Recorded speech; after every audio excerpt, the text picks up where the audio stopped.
My request for approval was promptly denied. It would be fine if it's the storage shed. I exclaimed, "Don't make a fool of me. Our house is fairly spacious. If the rooms were tidied up, there would be no problem having my father live with us. Truly, my husband's feelings for me and my family are less than that of a pet. Well then, I will sincerely clean up the storage shed and renovate it. Even the storage shed can be used just like a regular room if it's clean. There's meaning in living with my father now," I determined. Aaron, however, seemed unenthusiastic. "There's no way I'm doing such a thing. Why do I have to renovate for your father?" I recalled the major renovation we did to ensure my mother-in-law, who visits sometimes, would not have trouble staying over. We even installed a bathroom and toilet, similar to a hotel. I won't rely on such a demon-like man anymore. I made a decision. My name is Vivian Westhill, 52 years old. I help with the company my husband runs. My son, Matthew, has left home, and it's just the two of us living together. My mother-in-law sometimes comes over, but since her house is nearby, she doesn't live with us. Reflecting on how I met my husband nearly 30 years ago, I shared, "I hate to say it myself, but I was famous for being good-looking in my hometown. My mother passed away in a traffic accident when I was in middle school, and I was helping each other out with my father. Although I was invited out by many men, they were nothing but a hindrance to me. I had a dream of becoming an accountant and was working hard towards that. Despite my popularity, I had a boyfriend of the same age. We would secretly call each other and go out to eat after part-time. I had no intention of dating anyone else. The only people I could let my guard down with were him and my father. He alone appreciated not my appearance, but my seriousness and true strength, among other aspects of my personality and way of thinking. I think we would have become a couple even if I wasn't the same appearance. That was the kind of relationship we had. However, everything changed one day when I returned home to find an unfamiliar family of 3 in my house. Seeing me, my father made a troubled face. I must have been more surprised. A known family introduced themselves. "We are the Westhills." Hearing the name Westhill made it click. A famous rich family in town. I wondered why they were in my house. "Welcome home, Vivian. Mr. Westhill here wants to take you as his wife." Shocked, I protested. "A wife? Marriage? What are you talking about? I had never seen these 3 before. Everyone knows they hold significant influence in town as a wealthy family. Yet the talk of me becoming a bride was unbelievable. Nice to meet you, Vivian. Our Aaron has fallen for you at first sight. He insists on having you as his wife." My would-be father-in-law began speaking. Despite feeling unreal, they didn't disappear, and I was told, "Take your time and talk it over with your father. We'll come back in a week to hear your answer." As they left, I pondered, could our fate be decided in just a week? It didn't seem real. I thought things like this only happened in dramas, and I couldn't believe it was happening to me. Stunned, I watched as the 3 of them left. "Dad, what's this about a debt? What's your relation with those people?" My father turned to me with a pale face, drained of all blood. "Vivian, I'm sorry. It's true. I was lonely and started drinking and gambling. Before I knew it, the money was gone, and I began borrowing to cover it. Everything I heard since coming home was beyond my capacity to accept. Debts? Why didn't you tell me? I understand you were lonely after Mom suddenly passed away, but having a debt." I couldn't think calmly, naturally. I couldn't even talk about it calmly. This was indeed out of the blue.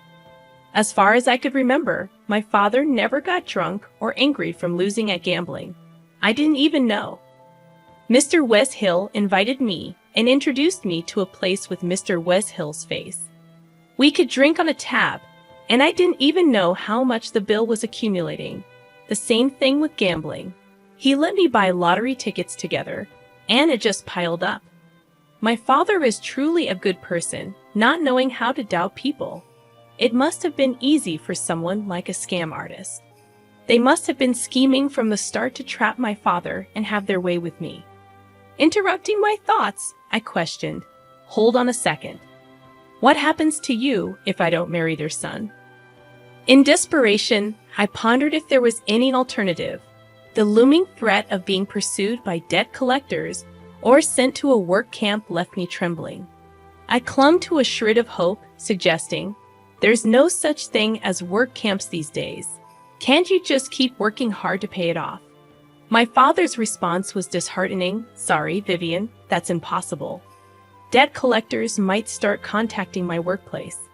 I might not be able to work anymore." Feeling completely cornered and with no more options to explore, I decided it was enough. There was nothing more to discuss.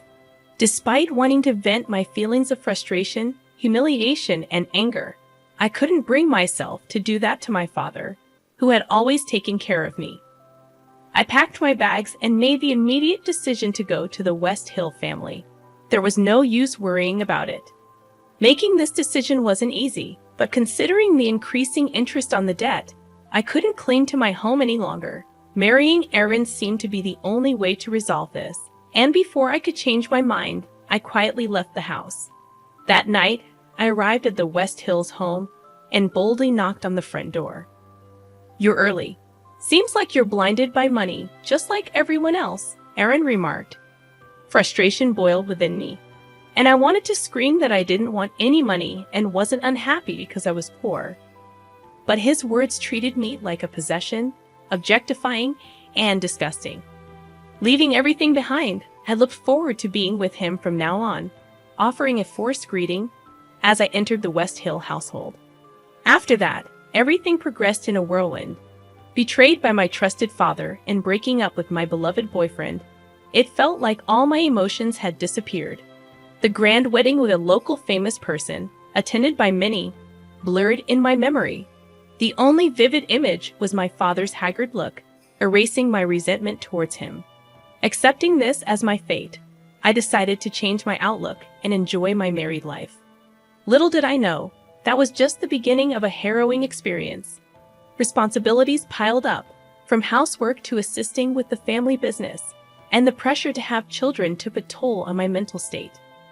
My mother-in-law constantly nagged, and my husband's initial kindness turned into indifference. It was far from the sweet married life I had imagined. "You're completely useless. A woman from the club would be better. Just quietly do your job and chores," my husband declared, treating me like a housemaid.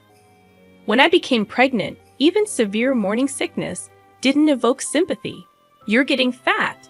Just do your chores and work properly. I don't know why I married you." I gave up on being acknowledged in this home. A wife from a poor family would never be seen as more than a servant.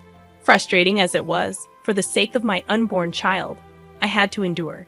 Eventually, I gave birth to a boy, but my husband, now with an heir, hardly ever came home.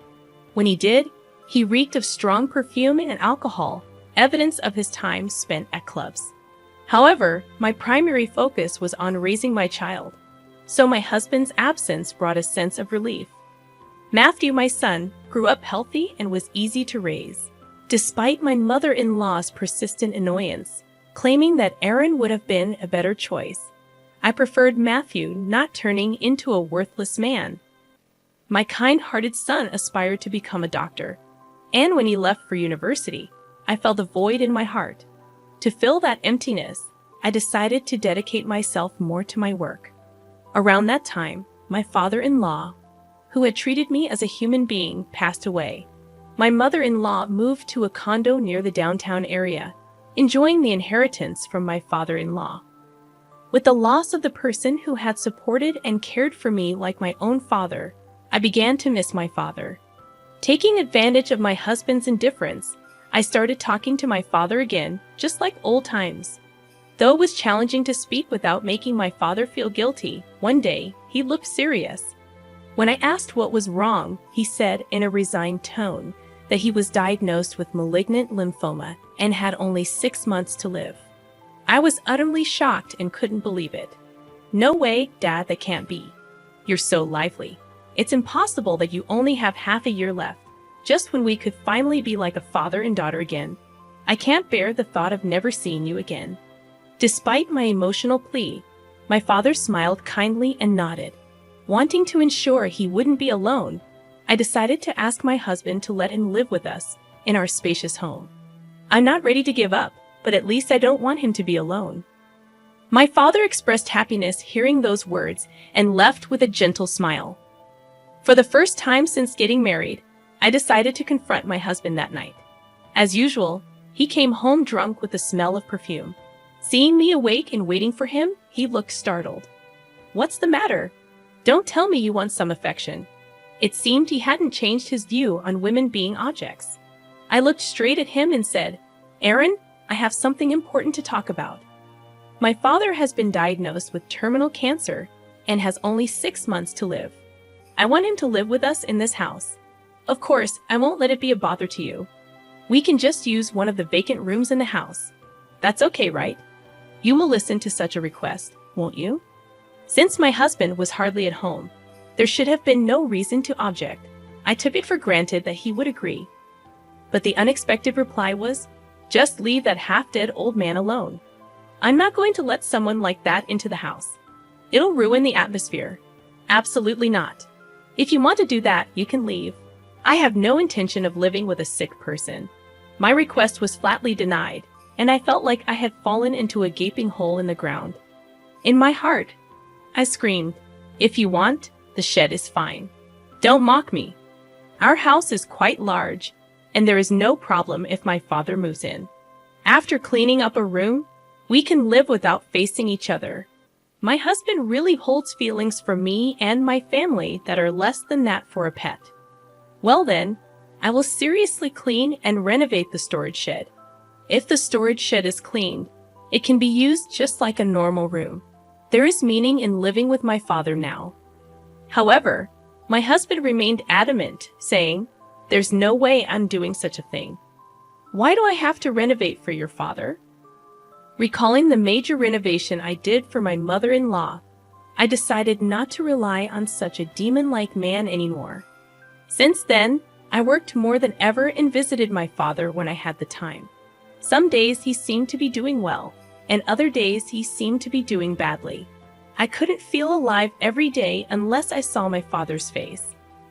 I was only praying for my father's illness to be cured.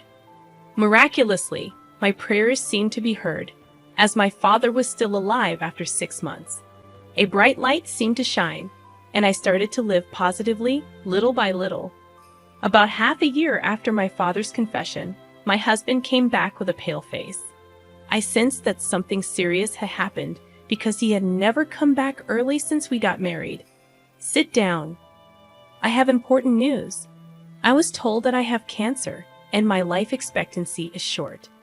Come to think of it, my husband had been looking pale lately. I thought it was due to drinking too much alcohol or lack of sleep. Strangely, I was not shocked. It was completely someone else's problem. Besides, everyone should take care of themselves. "You were like, leave that half-dead man alone, right? I'll do just as you said. If you want me to leave, I'm leaving." "Oh yes, I found a lawyer for our divorce matters." I left the room without looking back. I decided to leave suddenly, but I did not regret it at all. "You don't have a penny, do you? Where do you think you're going, leaving this house? You won't be able to live a luxurious life like you have been. You have been living on everything I have worked hard for, you inhuman." Does he still think that I have been living in this house for money? I had been subjected to brainwashing through my mother-in-law and endured verbal abuse from my husband, believing that I needed to stay and protect this house. However, since learning about my father's terminal diagnosis 6 months ago, I woke up to the realization that I couldn't continue living like this. During this time, I mentally prepared myself for divorce, ready to leave the house at any moment. My husband continued to shout something in the background, but it no longer concerned me. I never aspired for a luxurious life. All I needed was the ability to eat 3 meals a day and a place to sleep. I returned to my room, packed only the essentials into my suitcase, and left the house. Whether my husband faced trouble or not, it didn't matter to me. I promptly sent the email I had drafted, resigning from my position to the company's president. I aimed to settle everything related to my husband and the West Hill family, which I had been supporting for nearly 30 years. In fact, since discussing my father's situation half a year ago, I had been in contact with a divorce specialist lawyer, recommended by the company's advisory lawyer. I shared everything about our marriage, starting from events before our marriage. The lawyer listened quietly, nodding in understanding. When I mentioned that I had been working for the family business without pay, the lawyer was genuinely surprised. It would amount to hundreds of thousands of dollars in unpaid salary. After finishing my story, he immediately commented that the divorce should be straightforward. I had also gathered evidence of my husband's faults, including photos of emails from other women and notes documenting serious moral harassment. Additionally, I had recorded his verbally abusive remarks on my smartphone. While that evidence was sufficient, the lawyer also provided photos of my husband's infidelity for free. He assured me that everything would go well, even if I didn't take further action. He urged me to feel like I was on a big ship and didn't need to answer the angry calls from my husband, as he would handle everything. I walked with a smile, naturally ignoring the angry calls. Amidst the calls from my husband, there were also calls from my mother-in-law, likely questioning if I planned to abandon everything when my son was in trouble. If her son was in trouble, she should take care of him herself. Although a luxurious room resembling a show home awaited her return to that house, she seemed panicked. The company started by my father-in-law was falling apart without me, who had been a crucial support. The president, who was more of a decoration due to ESS, couldn't steer the company effectively, and things were not going well. Some colleagues had reached out, asking me to come back, but I had no intention of dedicating myself to the company any longer. Despite its local significance, the number of clients would steadily decrease. While I felt sorry for letting my father-in-law's hard-earned company decline, I believed that if my husband and mother-in-law had worked as diligently as him, this wouldn't have happened. My decision to quit might have been different, and my son Matthew might have considered taking over the family business. Furthermore, my husband not only contributed little to the company, but also seemed to constantly engage in inappropriate behavior with female employees, leading to suspicions and resignations. It appears that those women are planning to sue the company for sexual harassment. Now, my husband has to handle the repercussions of the mess he created in his life, and it seems that justice is catching up with him. I desired justice for my husband and mother-in-law, wanting them to face proper consequences so that those who had worked honestly wouldn't be made to look foolish. To add to the turmoil, the company faced accusations of tax evasion by the IRS, discovered accidentally while my lawyer was investigating. Further examination revealed questionable points in the accounts, raising suspicions of my husband's embezzlement. Looking back, it was odd that he had substantial money at his disposal, considering his salary. While assisting with the accounting, I had been indifferent to my husband's financial activities, not realizing the disparity between his income and expenditures. If I had questioned where the excess funds were coming from, I would have understood the truth. In reality, he'd have been squandering the company's money, including my salary that he had transferred to his own account. Kickbacks for orders, bribes for personal gain, tax evasion, and special embezzlement. My husband's crimes were diverse.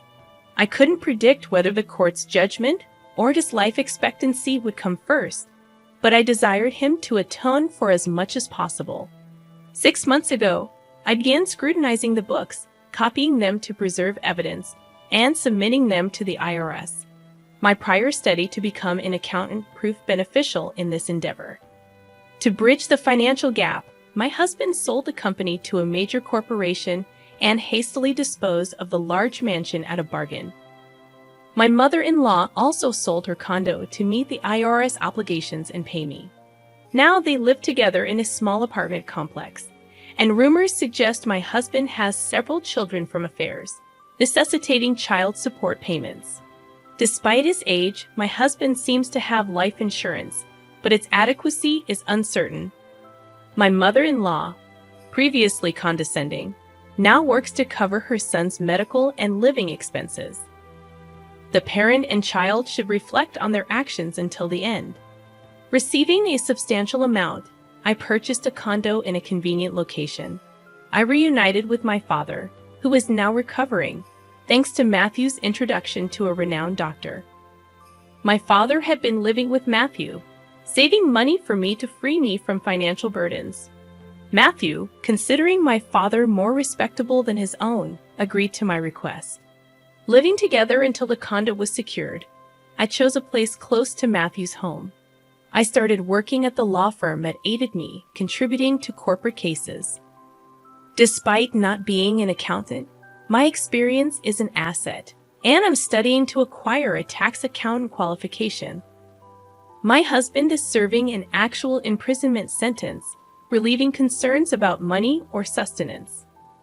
Ironically, my mother-in-law moved into a relative's house, experiencing what it's like to be in need after acting superior for so long. Seeking justice for my mistreatment, I'm astounded by the prevalence of power and sexual harassment in various transactions. I worried about potential job losses due to the company acquisition, but it seems to have worked out for most. As everything falls into place, I savor the happiness that comes from knowing I made the right choices. Returning home from work, I find my father and another man waiting. It's my ex-boyfriend, the person I truly loved. After nearly 30 years, he welcomes me back warmly. My father, who had apologized to him when I escaped from the troubled house, knew about my ex-boyfriend. The three men, including Matthew, were watching over me. Now, I plan to live with these three men whom I genuinely love from the bottom of my heart.